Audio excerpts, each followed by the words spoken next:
tá? Com o exercício para ser feito. Quem fez o exercício, coloca aí. Quero saber quem fez o exercício, gente. Quem fez o exercício que agora nós vamos fazer a correção? Quem fez?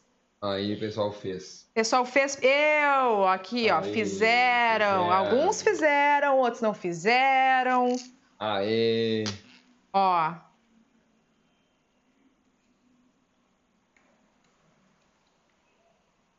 A apostila está perfeita.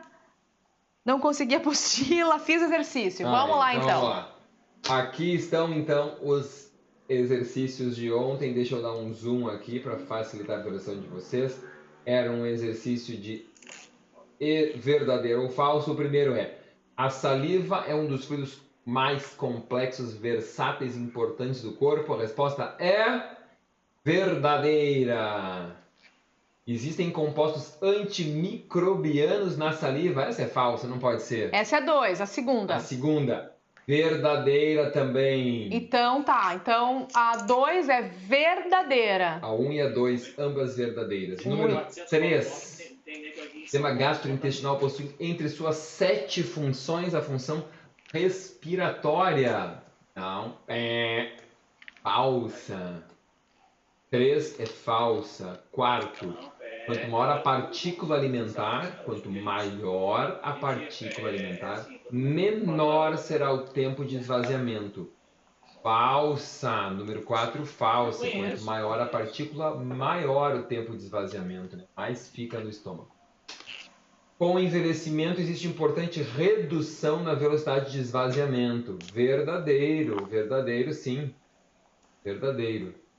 Número 6, o ácido clorídrico, além de facilitar a absorção de ferro, cálcio, B12. B12 pode contribuir na prevenção de peritonite bacteriana. Falsa. Não é. Peritonite bacteriana tem outras infecções bacterianas, sim. 7, inibidores da bomba de prótons e infecção pelo HIV são causas de hipocloridria. Verdadeira também. O nosso problema... Número 8, condensação com H. pylori aumenta o risco de câncer esofagiano. Falso. É que a gente tem não que aumenta. Fala pra pessoa, são sintomas de hipercloridria, digestão de proteína normal ou rápida. Verdadeira também. E 10, em geral, a constipação comete mais de 50% dos idosos.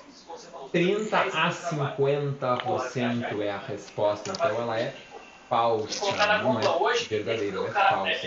Nos idosos institucionalizados, mais de 50%, mas exclusivamente naqueles institucionalizados. Os idosos, em geral, 30 a 50%, então é menos. Ok? Ok, pessoal, quem fez a correção bem certinha agora, faz um favor para nós, coloca lá na comunidade, então, as respostas, o gabarito dessas respostas, para ser contribuição aí para os colegas de vocês, tá? E eu vi algumas pessoas falando, eu não tenho. Ah, olha, a nossa equipe já colocou o link da apostila aqui no chat, gabrieldecarvalho.com.br/apostila. Ali tá o link, tá? Para quem não pegou ontem. Não é apostila 1 o link? Apostila. Bom, o link tá ali. Bom, tá aí, o link é só clicar, beleza. O link tá ali e também lá na comunidade tá a apostila também. Vamos lá, então?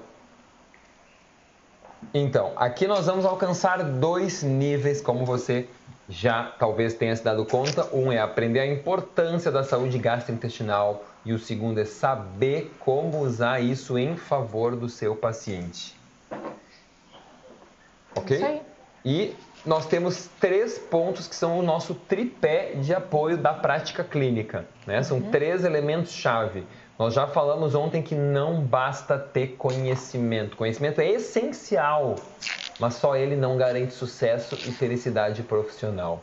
É preciso ter a mentalidade correta e é preciso colocar em ação. Exatamente. Conhecimento sem mentalidade não funciona. Conhecimento sem ação não funciona. Mentalidade sem conhecimento não funciona. Ação sem conhecimento também não funciona. Então não tem escapatória. Para qualquer área da tua vida, e inclusive na área profissional da saúde, tu vai precisar de conhecimento, mentalidade e ação. O que a gente está entregando aqui durante esse intensivão? Conhecimento e mentalidade também. Agora a ação, essa parte é com vocês. Exatamente. Ontem tivemos vários momentos muito importantes em que eu comentei que eu estava abrindo os olhos de vocês para o ponto cego. Lembram? Que é aquilo que vocês não sabiam que não sabiam. Isso é muito importante, né, Gisa? Exatamente. Então hoje se prepara, porque provavelmente hoje e amanhã e quinta-feira, que ainda nós temos 3 dias continuando com o dia de hoje, né? Para te descobrir mais pontos cegos, que é o que tu não sabia sobre saúde gastrointestinal do paciente. Então fique atento para ir descobrindo quais são os teus pontos cegos. E ontem a gente recebeu uma avalanche de pessoas falando e compartilhando sobre os seus pontos cegos de ontem. Exatamente. Eles não sabem o que tem pela frente ainda, né, Gabriel? Ontem foi só o princípio. Foi só o começo. Vai melhorar mais. Isso. Então isso é super importante, porque aqui pode estar a chave de resolver o problema do seu paciente. Aquelas coisas que você não faz nem ideia que existem. E isso é incrível, porque eu conversava com meu pai esses dias.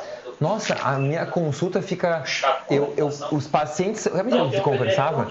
Os pacientes são cada vez mais complexos, né, pai? Como os casos são complicados. Sabe qual foi o insight que a gente teve? Claro, quando não tem conhecimento nenhum, nada é complicado. Não enxerga nada do que o paciente tem.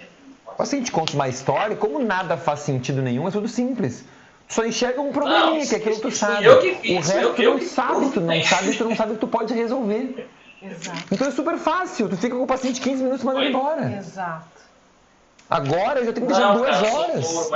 Porque tudo que o paciente fala tem significado nutricional. E tudo tu junta as peças. E tudo está conectado. Exato, perfeito. Então, o grau de complexidade aumenta na mesma medida. E a minha felicidade aumenta porque eu resolvo os problemas, a felicidade do paciente aumenta porque ele fica bom, e o número de pacientes aumenta porque ele fica feliz e me indica. E todo mundo fica feliz. E todo mundo fica feliz. Eu, o paciente, os seus amigos e toda a comunidade desfruta disso simultaneamente. Pessoas felizes e com boa mentalidade saudável vai fazer do nosso país um país muito melhor, com certeza. Exatamente. Então vamos lá.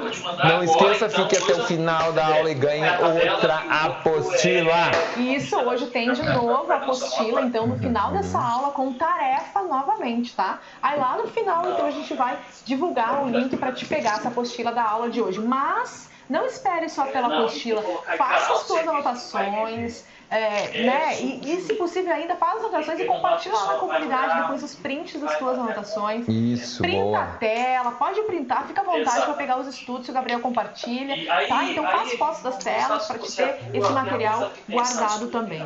Isso é muito importante, muito importante. Quando tu anota, tu estuda 2 vezes, tu escuta e tu escreve. São 2 canais e aumenta muito a fixação. Aproveitem isso aí. E queremos ver vocês. Isso! Ó, a gente lançou a hashtag Eu Me Atualizo. O que é isso? Nós queremos que você faça uma foto tua, faz uma foto tua assistindo a aula. Ontem a gente já recebeu várias fotos. Então façam a foto, nos marquem e coloca essa hashtag Eu Me Atualizo. Com isso, tu vai mostrar para a tua comunidade que tu está estudando, para os teus clientes que tu está se atualizando, e a nossa equipe vai poder chegar até vocês, porque eles vão selecionar 3 pessoas lá na quinta-feira, 3 pessoas que vão receber em casa a camiseta que o Gabriel usa, que é Pratique Nutrição Funcional, uma das camisetas. Beleza? Daí é a nossa equipe que vai escolher. Então fique à vontade para fazer foto, printar e postar nas redes sociais de vocês. E não esquece a hashtag Eu Me Atualizo. A gente precisa dela para achar vocês. Espetacular. Vamos lá então? Bora pra lá. Vamos começar a falar sobre função neuro do cérebro. Essa é uma coisa que tá com calor. Tá, beleza. Sim. Função neuro, 5ª função do trato gastrointestinal. Então vamos lá? Você sabia que 90% da nossa serotonina é produzida no intestino? Exatamente, 90% dela. O cara sabe o produto que tem na mão, né? Acabou de falar. É produzida no nosso intestino, certo? Então vamos lá. Mas para que serve essa serotonina? Vejam aqui, como é que funciona o nosso sistema serotoninérgico. Cerca de 10% da 5-HT, 5-HT é a abreviação, de serotonina é produzida no sistema nervoso central, lá na região do hipocampo e região do estriato, e estão ligadas à neurobiologia da ansiedade, à regulação do humor, à memória e à cognição. No sistema nervoso entérico, ENS, Enteric Nervous System, produzimos 90% da nossa serotonina. E onde elas são produzidas? Nas células enterocromafim, nos mastócitos da mucosa intestinal e em numerosos neurônios mesentéricos, neurônios que estão no nosso trato gastrointestinal. Neurônios mesentéricos, gente, isso mesmo, não tão loucos. Será que não era um ponto cego de vocês? Talvez muitos não soubessem que temos neurônios no nosso intestino. Então, olha aqui. E para que serve essa serotonina? Reflexo secretório e motor. Então, ela tem a ver com a motilidade intestinal e tem a ver com a secreção enzimática do nosso intestino. Então, a serotonina ajuda a regular a motilidade e secreção enzimática intestinal. Também regula a agregação plaquetária, né? Por isso que elas ficam... A maior parte da serotonina do corpo está onde?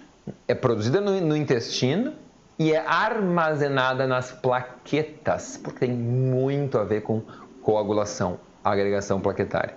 Regulação da resposta imune, desenvolvimento ósseo e função cardíaca, ok? Então aqui tudo o que tem a ver com serotonina.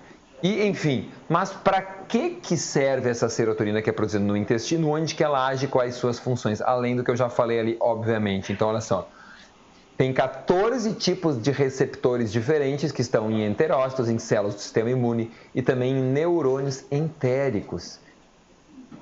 Ela é armazenada nas plaquetas circulantes. As plaquetas circulantes sequestram serotonina do intestino, liberam e distribuem em diferentes partes do organismo, mas não dentro do cérebro.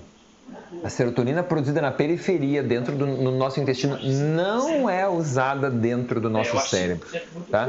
E ela vai ajudar a regular o reflexo motor e secretor, a agregação plaquetária, a resposta imunológica, desenvolvimento ósseo e função cardíaca, aqui então em português. E a desregulação desses níveis de 5-hidroxitriptamina ou serotonina tem relação com a patogênese da síndrome do intestino irritável. Tem a ver com doenças cardiovasculares, com osteoporose também. Então, a serotonina periférica não atua como antidepressiva, mas ela tem outras funções extremamente importantes, ok? Então, quem não sabia agora já sabe, já ficou sabendo, grava isso aí no seu DNA. Mas eu não estou dizendo que não existe uma ligação do eixo do intestino com o cérebro, do cérebro com o intestino. Existe sim uma ligação e um eixo chamado cérebro-intestino. Vejam que aqui está a luz intestinal, aqui embaixo. Eles não conseguem ver o que eu aponto, né? Não. Só se eu apontar aqui, aí eu vou te incomodar muito, não. Tá. Aqui embaixo você está vendo, então, a luz intestinal, né? Então, o lumen intestinal. E está vendo aqui, ali, ó, neurotransmitters e SCFAs. Neurotransmitters são os neurotransmissores, os SCFA são os ácidos graxos de cadeia curta. Vejam que neurotransmissores produzidos pelas bactérias podem, pela circulação, e ácidos graxos de cadeia curta pela circulação, ter algum efeito na cognição, no aprendizado, no humor, nas emoções e no estresse, tá? Mas vamos ver como isso vai acontecer. Temos outros efeitos. Essas bactérias, se houver uma inflamação no seu intestino, vai alterar o metabolismo do triptofano. E aqui sim, quando houver inflamação, por exemplo, no seu intestino, o triptofano, que iria virar serotonina lá no seu cérebro, por exemplo, vai ser consumido na periferia e vai virar os chamados QI, o ácido, os ácidos quinurênico e quinolínico. Quinurênico e quinolínico, tá? Ou seja, eles não vão virar serotonina, eles vão virar essas substâncias que são produzidas em alta quantidade na inflamação, sem conseguir contribuir para a regulação do humor lá no cérebro, porque esse triptofano foi consumido na periferia, ok?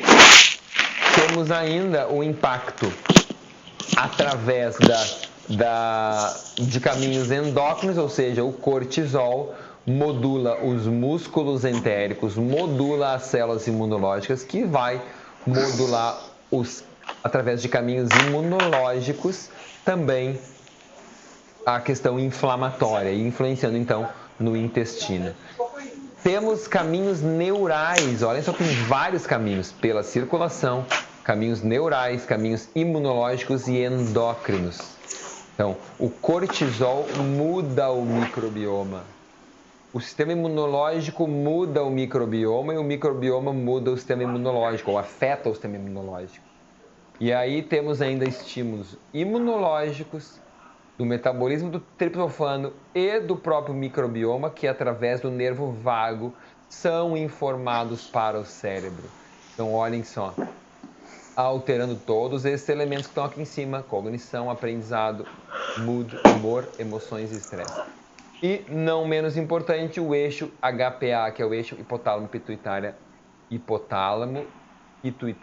adrenal.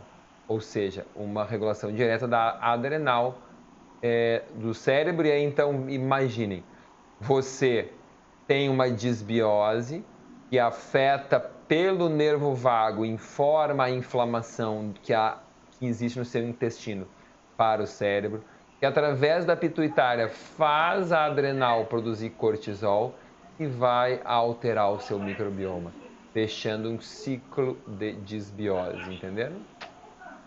Tanto que isso é válido e verdadeiro que já existem vários estudos, esse é um deles, com o uso de probióticos como psicobióticos. Ontem eu falei dos pós-bióticos, que a maioria, não conhecia. Hoje eu vou falar dos psicobióticos, ok? Psicobióticos são bactérias vivas que são benéficas e atuam no eixo cérebro-intestino, certo? Então, o que são essas bactérias? Os psicobióticos, eles regulam os eixos neuroimunos ou neuroimune, o eixo HPA, o eixo SAM, que é simpato adrenal medular, e o reflexo inflamatório. Lembram que eu falei que a inflamação gerava o quê? Gerava alteração, por exemplo, do metabolismo do triptofano e estímulos pelo nervo vago, e isso altera o comportamento. Os psicobióticos, então, poderiam ser usados em várias condições, como cognição, memória, aprendizado e comportamento. Então, aqui foi um estudo feito e que demonstrou evidências já de um novo psicobiótico na composição corporal da ansiedade. Então, o que os autores fizeram foi pegar 45 indivíduos com apenas 3 semanas. E em apenas 3 semanas, eles tiveram, obviamente, um grupo só psicobiótico, um grupo só com dieta e o grupo que recebeu ambos. E eles deram 15 bilhões de cada uma, ou seja, um total de 120 bilhões ao dia. Não é uma dose usual, eu não costumo usar doses tão altas, exceto em pacientes com diarreia, o que não é o caso aqui. Mas, enfim, pacientes com depressão, com ansiedade, eu posso ir com frequência 50, 60 bilhões, né? Em geral, não uso uma dose tão alta porque eu uso outras estratégias que não só o psicobiótico. E vocês vão entender isso lá no último dia, quando eu explicar em detalhes o programa dos 6 R's, tá? Então, tudo tem a sua hora. E por que eles usaram essas bactérias, Gabriel? Os Streptococcus thermophilus, Lactobacillus bulgaricus, etc, etc. O que houve aqui? Olha só. Porque certas bactérias produzem GABA, outras produzem a própria serotonina, outras dopamina e outras acetilcolina. Gente, então bactérias produzem neurotransmissores e alguns, como o GABA, podem ter uma ação, podem agir de uma forma no sistema nervoso central, ok? Então isso pode ter um impacto, sim. Apesar de que eu disse que a serotonina periférica não é captada pelo cérebro, ok? Mas enfim, os resultados sugerem que, os resultados mostraram, olha aqui, só o grupo que recebeu os pós-bióticos, e aqui, indivíduos não ansiosos e indivíduos ansiosos, basicamente a mesma coisa. Só dieta, olha só, não ansiosos e ansiosos. Agora, olhem as duas coisas. Dieta, alimentação adequada com psicobióticos. Olha o que aconteceu, uma diferença bastante significativa nos indivíduos ansiosos. Os que não eram ansiosos não houve diferença. Então, a ingestão da suspensão oral de psicobióticos por 3 semanas apenas representa uma boa abordagem aos problemas relacionados à obesidade e desordens comportamentais. Obviamente que os autores concluíram que novos estudos são necessários, mas é óbvio, esse é um de vários artigos já publicados com esse assunto, ok? Vocês procurarem no PubMed psicobióticos, obviamente em inglês, vão encontrar muita coisa. Então, em resumo, tem até já estudo de revisão, tá? Então, em resumo, temos essa conexão intestino-cérebro, cérebro-intestino, e através de vias neurológicas, ou seja, nervosas, metabólicas, hormonais e imunológicas, nós sim modificamos o comportamento, a inflamação do intestino, podemos atuar em doenças inflamatórias intestinais e também mudando o status de ansiedade e de depressão.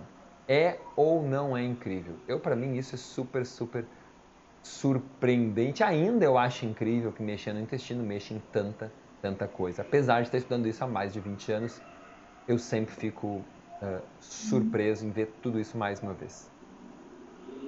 E interagindo com tudo isso, tudo isso que nós vimos até aqui agora, temos o nosso microbioma.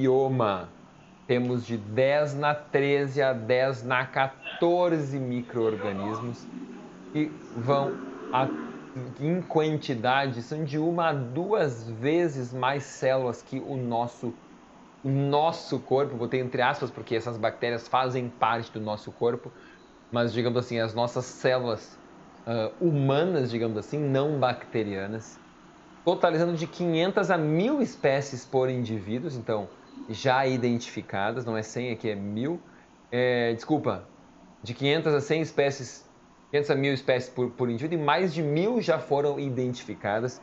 E em termos de massa, gente, 200 a 1000 gramas de massa bacteriana. Então, veja, a gente tem mais ou menos a mesma quantidade de bactérias e células humanas, pode chegar a ser o dobro, e conforme for a faixa etária, o indivíduo em si, e 200 a 1000 gramas, ou seja, até 1 quilo de bactéria. Gabriel, você está querendo dizer que aquele paciente que toma laxante para emagrecer, naqueles coquetéis de emagrecimento com laxante diurético, ele emagrece fezes e bactérias? Emagrece, né, gente? Exatamente isso. Ele emagrece bactérias e fezes também. Então é óbvio, o cara na primeira semana emagrece um montão, porque ele perde carga microbiana junto com essa evacuação toda. E uma coisa interessante, a gente tem 100 vezes mais código genético microbiano do que humano no nosso organismo. Então isso sim, muito genoma microbiano, porque as bactérias têm mais genoma do que as células humanas, ok? Vamos lá então. E esse aqui foi um dos estudos primeiros que começou essa revisão da estimativa do número de células humanas e bacterianas no corpo humano, publicado na PLOS Biology em 2006. Vejam que é um desses que está citado aqui, ó, é o último dessa listagem aqui. Então, PLOS Biology 2016, adoro essa revista PLOS, e aí então aqui eles concluíram, conforme a faixa etária, 1,3 a 2, 3 vezes mais bactérias que células humanas. Então veja aqui, BH, ou seja, a relação células bacterianas, células humanas. Ó.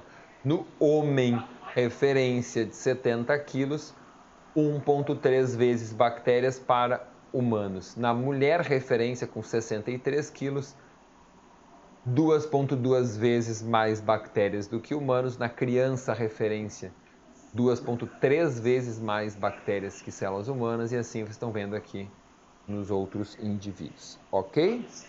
Então tudo isso, gente, cálculos extremamente complexos. Quem quiser os detalhes, vai lá na PLOS Biology, ok?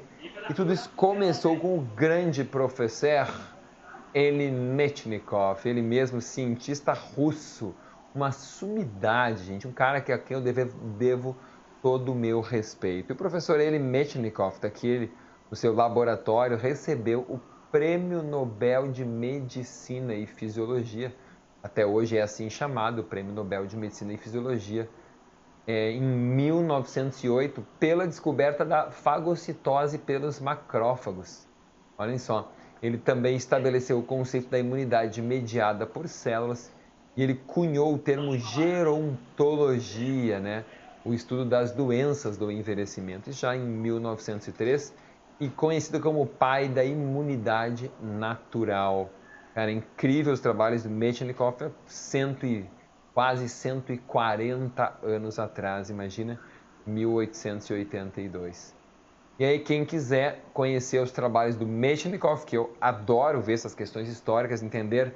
Lembra que eu falei ontem? Entender onde a gente está para saber para onde a gente vai.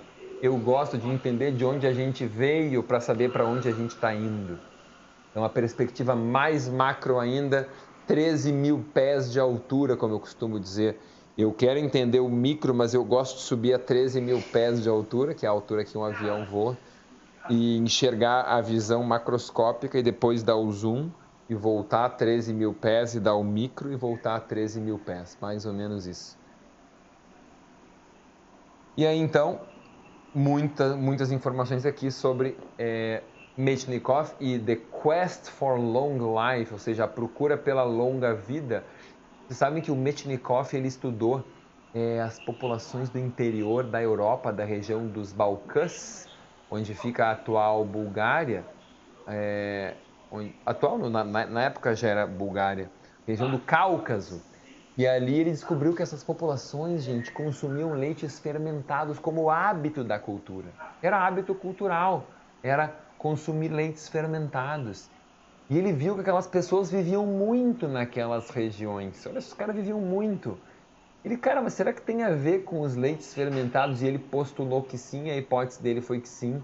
E ele foi analisar os leites fermentados e lá ele descobriu o que? Lactobacillus bulgaricus. Por que lactobacillus? Bacilos, bactérias em forma de bastões encontradas num produto lácteo. Lactobacillus bulgaricus, porque estava na região da Bulgária. Olhem só que incrível isso, né? Então, ele criou em 1910 ou 5, agora não me lembro, o primeiro iogurte comercial vendido comercialmente foi da França. Lactobacillus bulgaricus e Streptococcus thermophilus. Olhem só, cultura bacteriana que ele usou a partir daquilo que ele isolou desses leites fermentados. 1904, obrigado. A equipe aqui, a França, foi lá e pá, descobriu. E aí então, o Metchnikoff, ele foi o cara que sucedeu o Pasteur na presidência do Instituto Pasteur na França. E aqui estão algumas das suas publicações, anais do Instituto Pasteur, os seus L'étude sur la flore intestinale, tá? La deuxième mémoire, aqui está, dos anais do Instituto. Eu vou usar minha pronúncia de francês, um cara letrado, estudado em francês, não queria fazer assim, mas fazer o quê, né? Vou pronunciar adequadamente. Já que eu estudei francês, deixa eu tomar um gole d'água.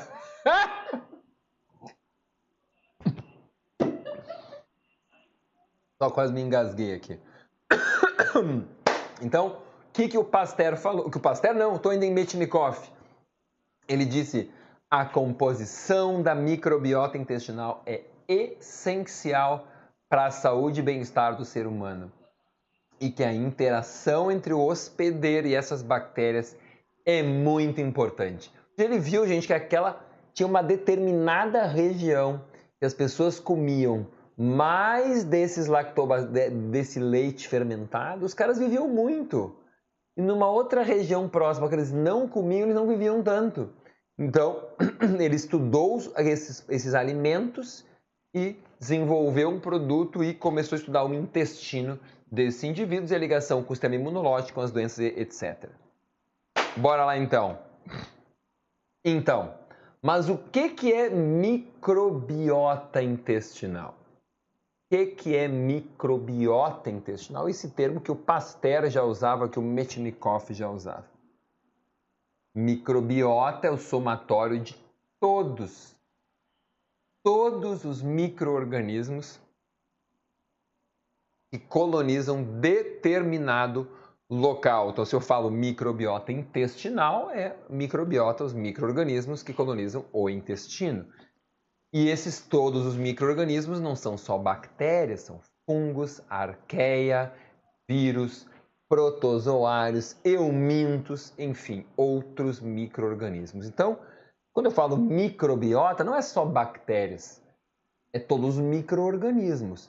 Então, poderia ser bacteriota, poderia ser micobiota para os fungos e poderia ser virobiota para os vírus? Poderia ou não poderia? Talvez. Bacteriota para as bactérias, micobiota para os fungos e virobiota para os vírus. Então, interessante, né? Micobiota e virobiota já é utilizado.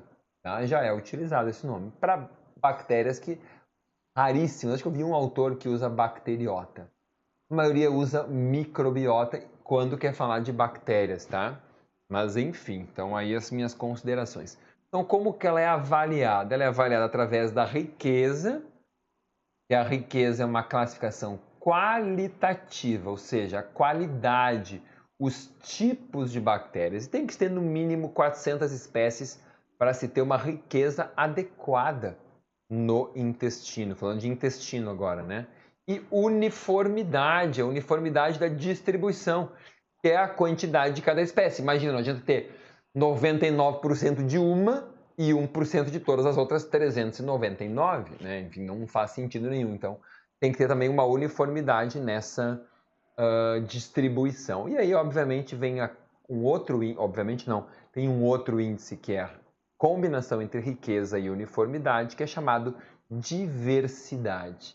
Então esse é o conceito muito importante que também é usado quando se fazem exames de avaliação da microbiota intestinal.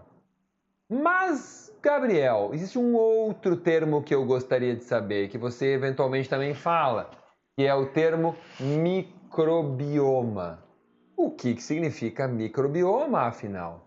Microbioma, qual é o significado desta palavra tão interessante? Então, microbioma é a união de bacterioma, viroma, micobioma, arqueias. Tudo isso junto é o microbioma, ou seja, o somatório dos micro-organismos, do seu genoma e dos fatores ambientais do habitat que vão permitir aquele local ser colonizado. Então é o nome mais genérico de todos, é microbioma, ok? E ele ainda pode incluir dados da metabolômica, da metagenômica, da metatranscriptômica desses micro-organismos. Então, olha só, fica cada vez mais complicado. Essa é a verdade. Mas vamos lá então e vamos falar de viroma. O que é o viroma? O viroma, olha esses autores aqui, o componente esquecido das redes de interações biológicas na saúde e na doença. Viroma é extremamente importante. Nós temos 10 vezes mais do que bactérias. Temos 10 vezes mais vírus do que bactérias no nosso intestino. Estima-se que existem 10 na 31 vírus que infectam bactérias. Esse é um tipo de vírus que é chamado bacteriófago. É o vírus que infecta bactérias. Olha só.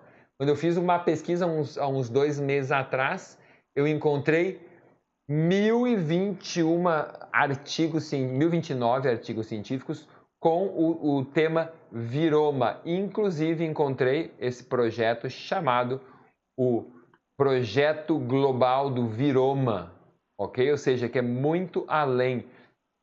Muito, muito importante a gente entender isso, porque a gente está, num ano do vírus, né? Vendo uma pandemia viral. Então, entender que o viroma já estava sendo estudado, já é de conhecimento, já tem muita gente estudando o viroma, ok? Então, isso é importante e já é conhecido. conhecido dos cientistas. Então veja, o projeto Viroma Humano, esse aqui vai para uma publicação de 2018 da Science, que eu usei aqui, ok? Então aqui você também consegue ver e entender um pouco melhor. Olha só as classificações dos diferentes vírus. Obviamente que não dá para entender nada aqui, mas enfim, deixa eu ver se tem alguma coisa aqui interessante que eu posso comentar. Acho que não tem nada de tão interessante aqui que eu posso. Mas tem aqui ó, os adenovírus, ó, vírus de infecções respiratórias, gastrointestinais também, por aí vai. Beleza? Então, bora, continuamos aqui. E em relação a esses vírus, sabe-se que a expansão da população de bacteriófagos gastrointestinais, que são vírus, quanto maior essa expansão, quanto mais vírus tem no intestino, menor a diversidade de bactérias nos pacientes com doença inflamatória intestinal. Então vejam, não é um bom sinal. Você tem um vírus tomando conta do seu intestino, isso não é um bom sinal. E isso já foi visto em pacientes com doença inflamatória intestinal.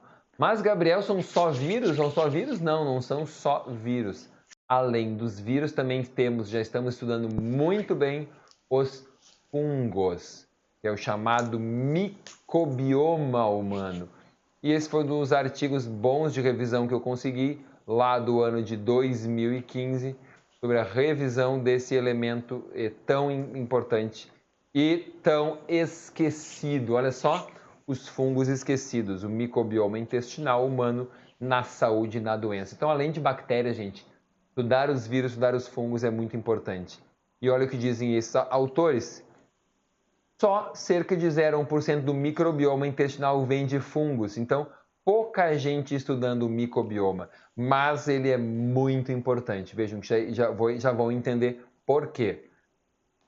Eu encontrei no mesmo momento aqui, início de 2000, alguns 2, 3 meses atrás, 2020, 555 estudos sobre microbioma, ou seja, os fungos, e esse paper da Nature sobre microbiota intestinal, análise, interações ambientais e o papel nas doenças gastrointestinais.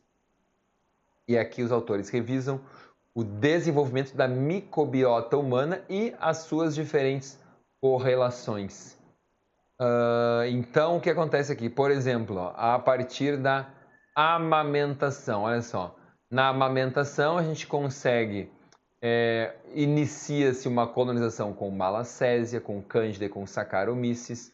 Depois, quando começa o desmame, os primeiros alimentos, a gente tem, então, diminui um pouco a diversidade e a gente tem, por exemplo, Saccharomyces, que começa gradualmente a tomar conta. E essa é a chamada primeira colonização, ou primo-colonização. Né? Depois, na medida que a dieta se desenvolve, seja mais vegetariana ou com mais proteínas, a gente tem um microbioma com mais penicillium, com menos cândida e com menos Debaryomyces, ou no indivíduo vegetariano, um aumento, por exemplo, da colonização por espécies variadas de cândida. Tá? Então, muito bem, muitos estudos já estabelecendo essa diversidade de fungos no nosso intestino, verificando também os impactos da dieta ocidental nos tipos de fungos e na variedade de diferentes fungos que colonizam o nosso intestino. E também, além disso, já se sabe da interação entre bactérias e fungos. Então, em diversos níveis, fungos e bactérias interagem, um inibindo o outro, ok? Então, inclusive aqui aparece o H. pylori, inclusive aparece Candida albicans, Saccharomyces cerevisiae, Candida glabrata, tropicalis e muitas outras espécies aqui. Interações que podem ser benéficas para um, benéficas para os dois, benéficas para o outro, enfim, de todos os tipos, certo? Então, esse microbioma fúngico, como chamaram esses autores aqui, interage com as bactérias e interage com o hospedeiro, conosco, ou seja, vírus, fungos, bactérias, e nós todos trabalhamos de uma forma interativa. Então, em breve, gente, a gente vai estar trabalhando com reposição de fungos de uma forma adequada.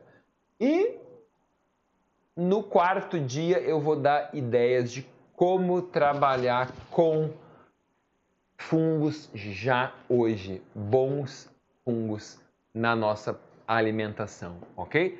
Lá no quarto dia, no resumão, tem um bônus em que eu vou colocar isso aqui, muito, muito legal. E o que esses autores aqui viram foi isso, disbiose fúngica entérica e alterações ecológicas no câncer coloretal. O que eles viram? E quem tinha câncer coloretal tinha mais disbiose fúngica. Esse estudo foi bem interessante, publicado no ano passado na Gut, que é uma revista referência na área de saúde intestinal. E o que eles analisaram eram duas coortes de pacientes chineses, o coorte 1 e 2, depois uma coorte alemã e francesa. E eles tinham o grupo controle, o grupo com câncer coloretal, com adenomas ou não, e enfim, o que eles... Aqui eles estão vendo o número de indivíduos e o que eles encontraram. Eles encontraram o quê? Em termos de bactérias, mais fusobactérias e menos firmicutes, no grupo de câncer coloretal comparado com o grupo controle, em dominância do gênero dos ascomicotas e uma redução, em segundo lugar, os basidiomicotas. Então, os dois grupos de fungos que eram os mais abundantes. Importante isso ser colocado, basidiomicotas e ascomicotas, que foi o que eu coloquei aqui, asco em maior quantidade, basídio em segundo, porque essa relação basídio para asco é que reflete disbiose fúngica. Então já existe inclusive esses cálculos de disbiose fúngica em pesquisa, não ainda temos nos exames disponíveis para nós.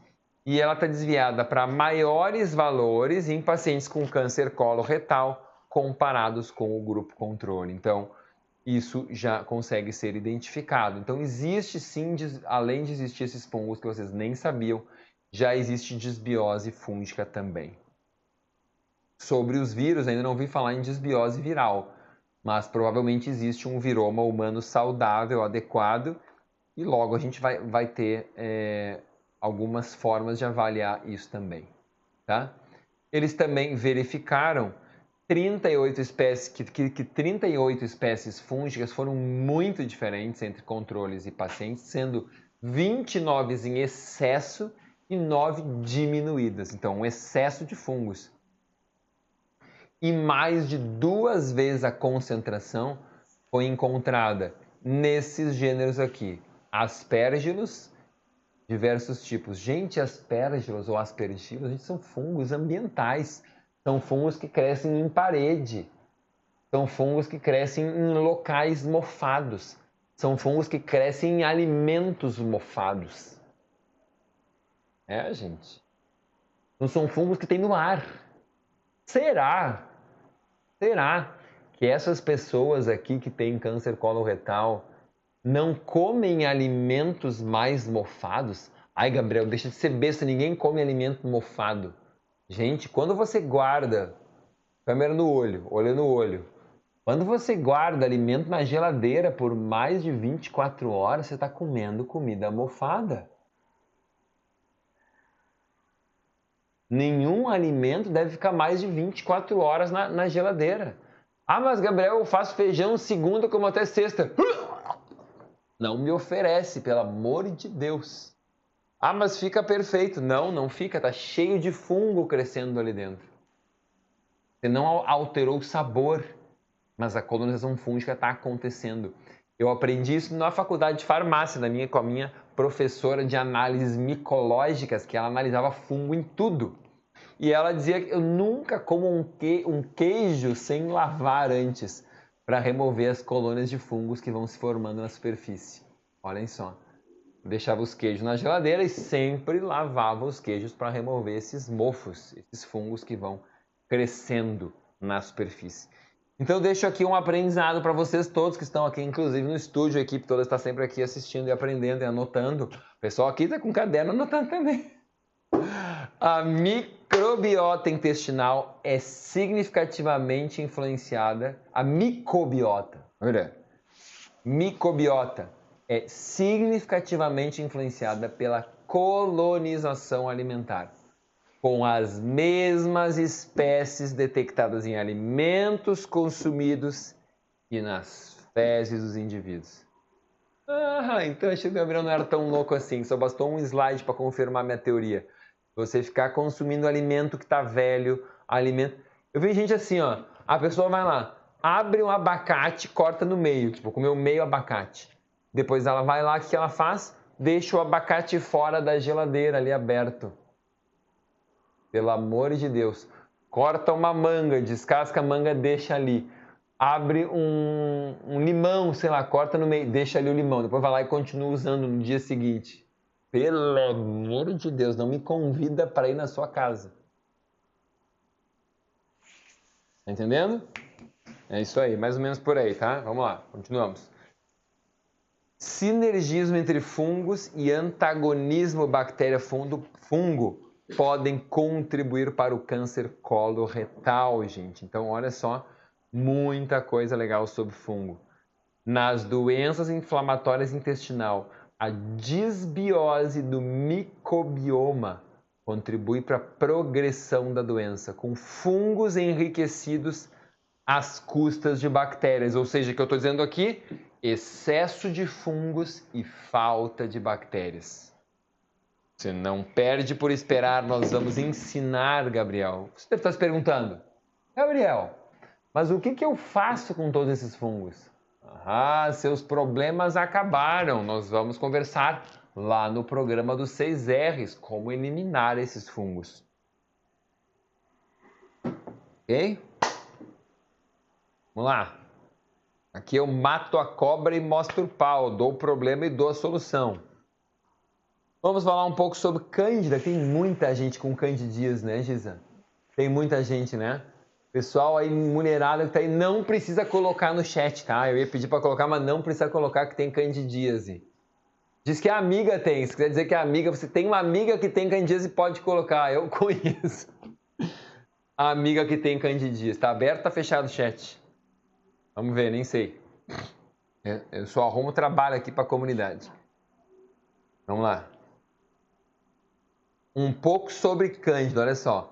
Cândida, gente, cândida são leveduras dimórficas. O que é isso, Gabriel? Tem 2 formas. Elas ocorrem praticamente em todo o nosso trato gastrointestinal ou trato alimentar. E Cândida albicans e a Cândida glabrata são patógenos oportunistas, ou seja, só se o indivíduo permite dar condições, dar oportunidade que ela vira patogênica. Ela pode crescer como uma levedura, ou seja, um organismo unicelular, que é livre, que fica solto pelo intestino, ou como uma hifa, que é um filamento comprido que fica fixado no intestino. Tu abriu? Não precisa. Como hifa, que é filamentosa e fica fixada, e aí sim invade os tecidos. Então, essa forma de levedura, ela se dissemina, mas é a hifa que coloniza e forma um biofilme intestinal. Ok? Então, você pode encontrar levedura ou hifa. Levedura, menos problema. Normal, encontrar todo mundo tem alguma quantidade. Agora, hifa é problema, é sinal de infecção, de invasividade de biofilme sendo formado. Então, vocês têm aqui a leveduras, que é yeast. Yeast é traduzido como levedura. Pseudo-hifas e as hifas verdadeiras aqui na imagem à direita de vocês. Ok? Vamos então falar sobre os fatores que determinam. Chega de falar então de fungos, chega de falar de vírus, vamos falar do microbioma como um todo, ou seja, as causas da disbiose. E aqui, obviamente, falamos principalmente de disbiose intestinal. Os fatores que determinam a qualidade do nosso microbioma. Ok?